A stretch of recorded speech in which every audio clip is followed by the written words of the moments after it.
Yo, what's going on, guys? Faye here. Welcome back to another video. Today we're going to do my IGL draft breakdown.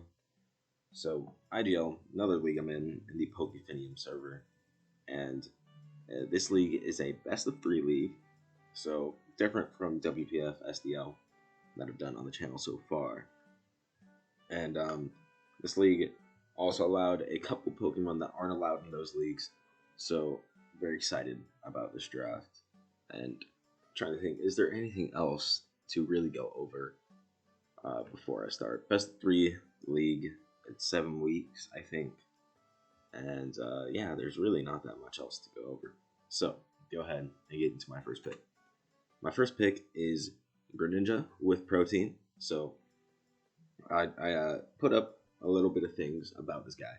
So insane versatility with Protean, which is obvious. It could stab on every move it clicks. It has T spikes, in spikes, U-turn for pivot, and then obviously Surf, Dark Pulse, Ice Beam, Exit Sentry, and Hidden Powers, of course. And I'm sure it gets some more moves that I don't know about yet. Okay, and then of course, otherwise it has great speed. And then, like I said, simply crazy that this is allowed because in most leagues it's just not. So yeah, this was I was at pick 7 and I thought that this was the best mon available, and then I realized that Mega Zam was still available with Nasty Plot, and I regretted my decision. But yeah, Protean Gren, I'm very excited. I've never used it before because it's been banned in every league I've been in. So yeah, I'm really excited to use it. So we'll go ahead and look into what I paired with this Greninja. Como is my next pick. Como is one of my favorite ones to use in draft. So, and that's because it has a ton of versatility. This mon can do just about anything that you need it to do. It's a great stealth rocker, which obviously you need on every team. Really good value at tier 2. I've seen it in tier 1 in a lot of leagues. And then several forms of setup with SD, D-Dance, Autotomize, and Iron Defense. And yeah, I've grown to great things about this mon. This is a Z move league, so this guy ends up being one of my Z users as well. And I think it pairs well with Greninja to weaken things down enough to a point where this guy can set up and win. So the next mon that we got on the team, Mega Gardevoir. Great wall breaker. It's really good. I mean, it comes in and kills stuff. That's what it does. It's a very good fairy type as well. And obviously you need a fairy type on pretty much every team. And that helps fill out speed tiers because it's right in between Gren and Como. So I really like Mega Guard. Been using it in SDL pretty well in my opinion. And very excited to use it here.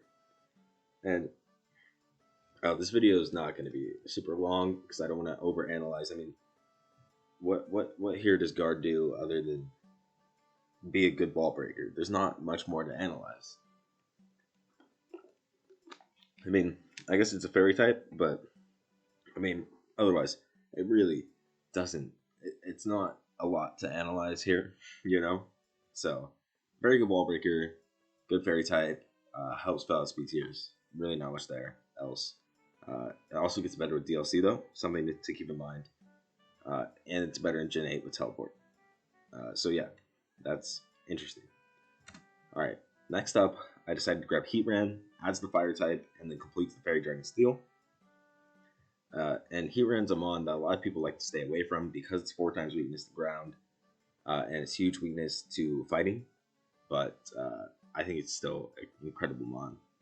Great typing, still, and like I said, it gives me another rocker, and it's a great Z move user. So this guy is my second Z move user, and in this league you only get 2. So it's Como and Heatran. Now I could understand people being like, "Wow, bro, why didn't you make Protean Gren?"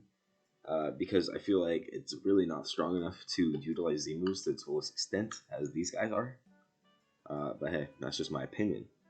So yeah, Heatran fills out or finishes the Fairy Dragon Steel, adds a fire type with Greninja, which is really good. Another decent wall breaker as well.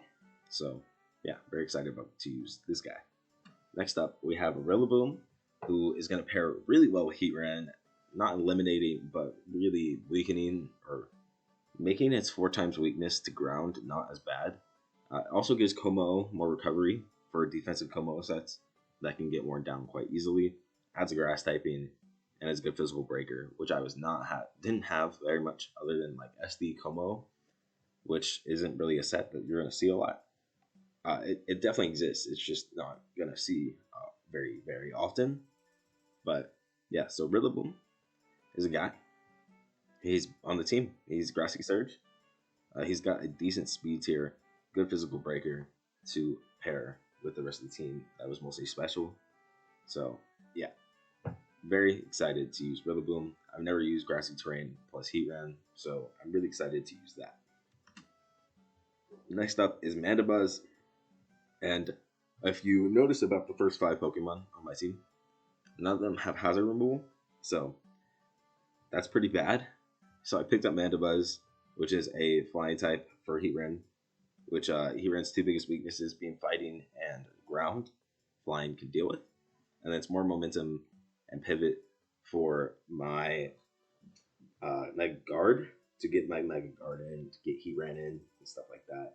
So yeah, very excited to use Mandibuzz. It's one of my favorite mons to use. I've kind of been spamming it recently, not gonna lie, but it's a really fun mon to use. I think it's really good. Next up, we got Mudsdale. So Mudsdale, one of the key things is that it gets high horsepower, so it's a good ground type even under terrain. It's another rocker, and I think it has a really good value at tier 4.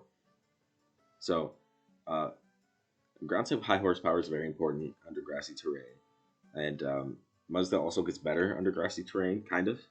I can't use Earthquake, but high horsepower is also pretty powerful anyway.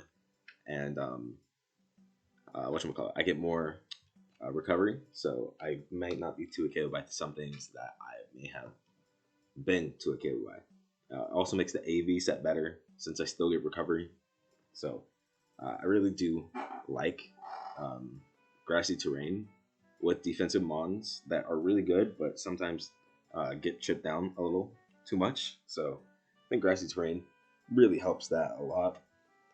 So next up we got Lycanroc Dusk, which, like I said, is another physical breaker and fills out my speed tiers completely. So Lycanroc Dusk is right in between Gren and Guard, which is very important because it makes mons. It's just really good. It's good to have over 110 as well. So yeah. Next up we have a Roarveil. Not a Bombsnow, it's a Roarveil. That's the Pokemon it's called. It's called a Roarveil. That's why I dropped it. Next up we have a Roselia. Spikes and T-Spiker. I don't know why I called it Roselia. It's just another tier 5. I needed a tier 5. And that's what it is. These two guys, they're mostly just tier 5s that I was like, I mean, Veil is really good, and so is T-Spikes and Spikes, but I already had T-Spikes and Spikes, so I'm thinking about dropping Roselia. And then this guy with a Roarveil is, I mean, he's really good. I actually think I'm gonna keep this Veil because I really like Veil. So yeah, we're gonna try to keep Veil. All right, and our final mon is Tauros, which is a Ghost Immunity, which is super important since Dragapult Aegislash obviously got drafted. It's a good speed tier at 100, so another base 100 speed tier, which gives me 122, 113, 2 100s, 2 85s, and then it drops to like 70, I think. So I think my speed tiers are really good on this squad. Tauros also has really good versatility. I've seen it defensive and I've seen it offensive. So I think Tauros is a pretty good tier 4, really good value. And then last but not least is the overall draft. My versatility with the draft, super good in my opinion, with Gren, Como, and Heatran. And I have several different styles of like teams I can bring. I can bring balance with Rillaboom, Mandibuzz, Heatran. I can bring hyper offense with Veil, and I can bring hyper offense with not Veil. I can bring Spike stacks. I can bring Hazard stack as well. So I think my team is pretty unpredictable in the things that it can do. Yeah. Also, great breaking power with Mega Guard, Heatran, Rillaboom, Lycanroc, and Gren. Basically, all my offensive mons are really good breakers, in my opinion. Not that Gren's like the strongest breaker, but it does obviously give teams a lot of problems. It's been banned in so many leagues for so long because its versatility is just insane. Yeah, and like I said, my speed tier is really solid. So lack of hazard removal outside of Mandibuzz, really bad. I'm gonna fix that. Don't worry. And then Rillaboom as my primary water resist isn't desirable, even though I have 3 other water resists outside of Rillaboom. 3 others? Dude, I have 4 other water resists outside of Rillaboom. But still not super desirable in my opinion. So I'm going to try to fix that. I mean, that's way less of a problem than the lack of hazard removal outside of Mandibuzz. But yeah, I don't know. I still don't think Rillaboom is the best water resist on its own. I don't want to be forcing running AV and stuff, but it happens. It happens because this mod is still a really good assault vest user, in my opinion. So, yeah, that is the draft. Let me know your guys' thoughts on the squad as I drink water. Let me know your thoughts on the squad. And be sure to like the video if you like it and subscribe to see these battles. These battles are best of 3, so it'll be post-com. Post-com? Yeah, post-com. I guess that's what it's called. So yeah, it'll be best of 3, so you'll sometimes see 3 battles in one video that are like at pretty high level because this is Masters Division of IGL. So yeah, but like I said, like the video if you like it, subscribe for more of these videos. Subscribe to see these draft videos. Anyway, I'm gonna stop rambling on. Catch you guys next time. Peace.